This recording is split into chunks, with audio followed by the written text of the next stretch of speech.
आजकल मैं जब भी कोई भी वीडियो अपलोड करती हूँ ना, एक कमेंट जो है वो भर भर के आता है कि दी हमारे बेबी को जो है वो डायपर रैश हो गए हैं, तो उसके लिए प्लीज़ हमें कुछ बताइए। तो आज मैं जो है कुछ ऐसे टिप्स आपको बताने वाली हूँ जिससे अगर आपके बेबी को हो गए हैं रैशेस तो उसको कैसे ठीक कर सकते हैं, और अगर नहीं हुए हैं तो उसको कैसे बचा के रखना है कि उसको रैशेस ना हो। अगर आप चैनल पे नए हैं तो चैनल को सब्सक्राइब कर लें और अपने फ्रेंड्स के साथ शेयर करें। तो देखिए, सबसे पहले हम बात कर लेते हैं कि डायपर रैश होते क्यों हैं। देखिए, आजकल जो है ना, हम अपने लाइफस्टाइल को इजी बनाने के लिए बेबी को जो है ना 24 घंटे, मतलब ये समझ लीजिए कि बहुत ज़्यादा पेरेंट्स मैंने ऐसे देखे हैं कि हमेशा उनका जो बेबी होता है वो डायपर में रहता है। ऑब्वियस सी बात है कि डायपर रैश होंगे ही होंगे। अब होते क्यों हैं? जब हम बेबी को डायपर पहनाते हैं तो वो एरिया जो होता है वो एकदम से कवर हो जाता है, वहाँ पे जो एयर होती है ना वो पास नहीं हो पाती है। जब उस एरिया में हवा पास नहीं हो पाती है तो बेबी का जो स्किन है वो स्वेट करता है। तो ये तो नेचुरल प्रोसेस है कि बेबी का स्किन जो है वो स्वेट करेगा ही करेगा। तो जब स्वेटिंग जो है बेबी की स्किन पे इतने टाइम तक रह जाती है तो उसमें बैक्टीरियाज हो जाते हैं जो कि बेबी की स्किन को जो है वो नुकसान पहुंचाते हैं, उससे जो है डायपर रैश बनते हैं। अब क्योंकि बेबी की स्किन इतनी ज़्यादा डेलिकेट होती है कि वो बहुत जल्दी जो है वो पील ऑफ होनी शुरू हो जाती है। आप स्टार्टिंग में जब आपका बेबी होता है ना, आप देखेंगे कि कभी कभी जो बेबी की स्किन है ना, अब उसकी जो ऊपर की जो लेयर होती है वो उतरनी शुरू हो जाती है। स्पेशली डायपर वाले एरिया पे ऐसा ज़रूर होता है। कई बार क्या होता है कि कुछ इमरजेंसी ऐसी आ जाती है कि हमें पहनाना पड़ता है बेबी को। और ये समझ लीजिए कि कोई भी, मतलब ऐसा बेबी मुझे नहीं लगता है कि 90% जो बेबी हैं वो डायपर रैश से एक या दो बार तो ज़रूर परेशान होते ही हैं। एक या दो बार उनको ज़रूर डायपर रैश होते हैं। बहुत कॉमन है बेबी में, क्योंकि बेबी की स्किन ही इतनी डेलिकेट होती है। अगर ये है कि हमें डायपर पहनाना है तो डायपर फ्री टाइम बेबी को दीजिए। 2 से 3 घंटे में जो है आपको डायपर चेंज कर देना है, चाहे उसने उसमें पोटी की है या सुसु की है या नहीं की है। आप 2 से 3 घंटे में प्लीज़ उस डायपर को जो है डिस्पोज कर दीजिए। ये वेट नहीं करते रहना है कि अभी तो मेरे बेबी ने इसमें सुसु ही नहीं किया, अभी तो इसमें पोटी नहीं करी है तो मैं इसको जो है थोड़ा और 1-2 घंटे चला लेती हूँ। ऐसा नहीं करना है। आपको जो है डायपर 2 से 3 घंटे में ज़रूर चेंज कर देना है। अगर आपका बहुत छोटा बेबी है और आप जो है उसको डायपर में ही रखते हैं तो ज़रूर उसके डायपर को 2 से 3 घंटे में चेंज कर दीजिए। उसके बीच में जो है उसको डायपर फ्री टाइम दीजिए। बेबी अगर सूसू करता है तो बहुत पॉसिबल नहीं होता है हर बार जो है बेबी को वॉश करना, तो वो कुछ दिक्कत वाली बात नहीं है। तो आपने डायपर चेंज किया उस टाइम पे तो आप जो है डायपर चेंज कर सकते हैं। लेकिन अगर बेबी ने पोटी करी है डायपर में और जब आप डायपर चेंज करते हैं तो ये आलस नहीं करना है कि विंटर है और मैं अपनी बेबी को जो है अगर मतलब ठंड लगेगी मैं अगर वॉश करूँगी तो, या ऐसा नहीं करना है। गुनगुने पानी से पोटी को जो है वाइप्स से अगर आप क्लीन कर रहे हैं पोटी को, उसके बाद बेबी को जो है उस एरिया को धोना है पानी से। वाइप्स में जो होता है ना केमिकल्स होते हैं, क्योंकि उसको जो है बहुत लंबे टाइम तक कोई भी जो वाइप्स होते हैं वो फ्रेगरेंस फ्री नहीं होते हैं। तो फ्रेगरेंस को मेंटेन करने के लिए उसमें कुछ इस तरीके के केमिकल डाले जाते हैं ताकि वो जो है काफ़ी लंबे टाइम तक चले। तो वाइप्स जो है ना वो बहुत अच्छे नहीं होते हैं बेबी के लिए।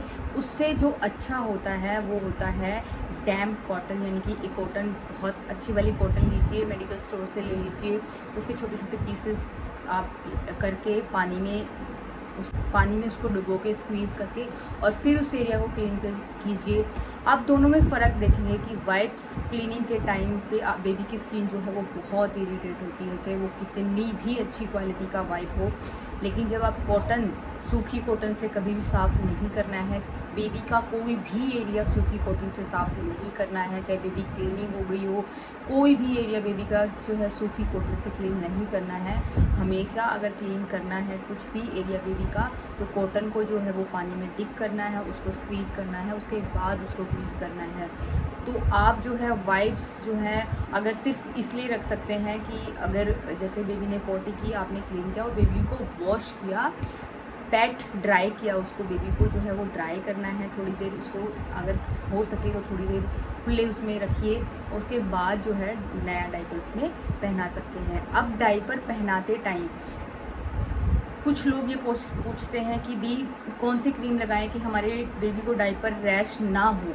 देखिए, आपके बेबी को डायपर रैश नहीं होंगे अगर आप जो है स्किन बैरियर क्रीम्स आती हैं वो यूज़ कर सकते हैं, लेकिन इसे काम करती है डायपर और स्किन के बीच में एक बैरियर क्रिएट करती हैं, तो आप वो यूज़ कर सकते हैं। मेरी बेबी जो है विंटर में हुई थी तो पॉसिबल नहीं था कि बहुत जो है टाइम तक उसको डायपर फ्री टाइम दे सकें। विंटर में जो है पॉसिबल नहीं हो पाता है बेबी को डायपर फ्री टाइम देना, तो इस वजह से जो है उसको डायपर में ही रखना पड़ता था। क्या बोलो, आ जाओ, उधर देखो, वहाँ पे देखो, वहाँ पे देखो, उधर उधर उधर देखो, उधर। हेलो बोलो, हेलो हेलो बोलो, इसमें देखो, इसमें देखो, हेलो हाय, ओ मेरी लड्डू। तो हम बात कर रहे थे कि मेरी बेबी जो हुई थी वो जनवरी में हुई थी और बहुत ज़्यादा विंटर थी, तो हम जो है प्रेफर करते हैं कि डायपर में ही बेबी को रखें। तो रैश हो गए थे। अब बचाना किस तरीके से है, अगर बेबी को रैश नहीं हुए हैं तो आप इस तरीके से बचा सकते हैं कि जब आप डायपर पहनाते हैं तो कोकोनट ऑयल थोड़ा थोड़ा लगाना है, भर भर के नहीं लगाना है आपको, बिल्कुल हल्का हल्का, कि बेबी की जो स्किन है वो थोड़ी स्मूथ हो जाए और उस पर जब उसकी डायपर की जो फ्रिल्स हैं वो जब उस पर टच होती हैं तो वो बेबी को इरिटेट ना करें। अगर वो बेबी को इरिटेट करती हैं तो वहाँ पे रैश होने के चांसेस होते हैं। तो आपको ये करना है कि जब आप डायपर पहना रहे हैं तो सिर्फ नॉर्मल कोकोनट ऑयल यूज़ कर सकते हैं। मैंने पहले भी वीडियोस में आपको बताया है कि सिर्फ नॉर्मल कोकोनट ऑयल आप यूज़ कर सकते हैं डायपर रैश के लिए।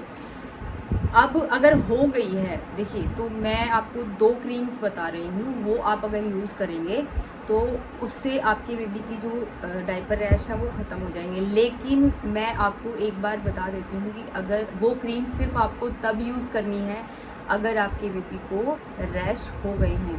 तो देखिए, अगर जो बाहर वाला एरिया है, यानी कि बेबी का जो प्राइवेट एरिया है उसके थोड़ा सा बाहर की तरफ से स्किन वगैरह पील होनी शुरू हो गई है या दाने दाने से हो गए हैं, इस तरीके से कुछ हो गया है, तो उसके लिए मैं आपको एक क्रीम बताती हूँ। ये क्रीम है, आप देख सकते हैं कि ये ऑलमोस्ट खाली हो गई थी ये जब मैंने यूज़ किया था, लेकिन मैंने रखा हुआ था ताकि मैं आप लोगों के साथ शेयर कर सकूँ। इसका जो लिंक वगैरह है वो मैं आपको डिस्क्रिप्शन में दे दूँगी और इसकी जो पिक्चर है वो आप स्क्रीन पे देख सकते हैं किस तरीके की है। इसका नाम है सिलोडर्म, और ये जो है बहुत ही मतलब ये समझिए कि ऑसम क्रीम है। 2 से 3 बार आप यूज़ करेंगे, लेकिन क्रीम बहुत कम क्वांटिटी में आप यूज़ करेंगे, बिल्कुल बहुत ज़्यादा कम क्वांटिटी में। जैसे बेबी का डायपर हटाया, आपने क्लीन किया, उसके बाद जो है आप ये लगा सकते हैं, ऊपर से डायपर भी पहना सकते हैं। तो आप जो है इस तरीके से जब लगाएंगे तो आपके बेबी के जो रैशेज़ हैं वो बिल्कुल ख़त्म हो जाएंगे। उसके बाद जब बेबी का जो पोटी वाला एरिया होता है, कई बार वहाँ पे बहुत ज़्यादा रैशेज वाली प्रॉब्लम हो जाती है। वहाँ पे हम देख सकते हैं कि बहुत रेड हो जाता है, कई बार तो स्किन पील हो जाती है वहाँ से। वो बहुत मतलब हमें भी बहुत, जब बेबी है ना बहुत ज़्यादा क्राई करता है उस टाइम पे, क्योंकि उसको पेन होता है वहाँ पे उस एरिया में। तो उसके लिए मैं दूसरी एक क्रीम बता रही हूँ आपको, ये है सिलोडर्म मिक्स।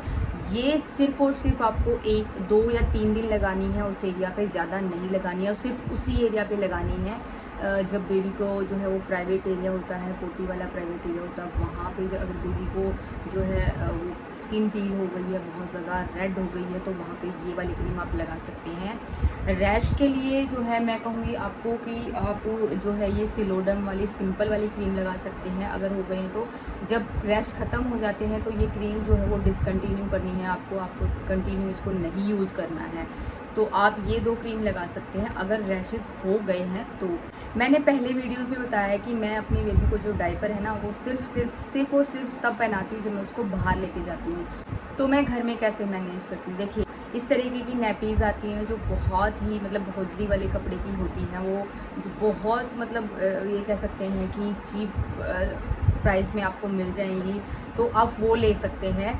तो काफ़ी सारी ले लीजिए, जब आप बेबी सुसु कर दे तो चेंज कर दीजिए, पोटी कर दे तो उसको वॉश भी कर सकते हैं अच्छे से अगर आप घर में रह रही हैं तो।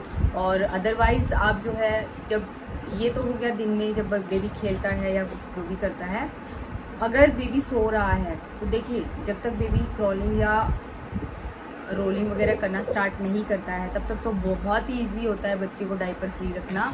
उसका एक तरीका मैं बहुत अच्छा सा आपको बताने वाली हूँ। देखो, आपने देखा होगा कि ये इस तरीके की जो शीट है ना, ये मैंने मंगवाई थी। मैंने एक वीडियो शेयर करी थी कि फर्स्ट जो शॉपिंग वाली वीडियो थी मेरी, मैंने उसमें ये शीट मंगवाई थी। इसमें 3 का जो पैकेट मिला था मुझे, शायद मैंने मीशो से मंगवाई थी। तो ये वाली जो शीट है ना, ये काफ़ी अच्छी है। तो इस तरीके की शीट जो है आपको लेनी है। और इसके साथ ही जो है आप जो है ये देख रहे हैं कॉटन के दुपट्टे हैं। ये कुछ मेरे पास थे, कुछ मैंने अपनी मदर से ले लिए हैं।